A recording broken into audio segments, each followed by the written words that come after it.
দাদা দাদা, এই বল্টু কাকাই আমাকে দাদা খেলায় হারাই দিয়েছিল আর টাকা দেয়নি। কি? এই বল্টু কাকা তোমাকে হারাই দিয়েছে দাদা খেলায়? দাঁড়াও, আর এর কাছ থেকে আজকে টাকা নিবই নিব। কি হয়েছে, তোমরা এভাবে আসছো কেন? তুমি আমার ভাইকে দাদা খেলাতে হারাই দিয়েছো, তাই টাকা দাওনি, আজকে তোমার কাছ থেকে টাকা নিব। তুমি যদি দাদা খেলাতে জিত তাহলে তোমাকে আমি 500 টাকা দিব, তুমি যদি হারো তুমি আমাকে 1000 টাকা দিবা। রাজি তো? হ্যাঁ রাজি। প্রথমে আমি বলছি, বলো তো, 4 পায়ে বসে 8 পায়ে হাঁটে, হ্যাঁ কোন জিনিস বলো তো? এটা তো খুবই সহজ, পালকি। ঠিক আছে, এখন তুমি ধরো।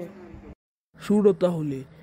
একটা ছাগল পাকিস্তানের পানি খালো, ইন্ডিয়ার ঘাস খালো। ও, ছাগল তারপরে ডিম পারলো, ওই ডিম কার হবে, ইন্ডিয়ার না পাকিস্তানের? ইন্ডিয়ার। হয়নি। ছাগল কি ডিম পারে?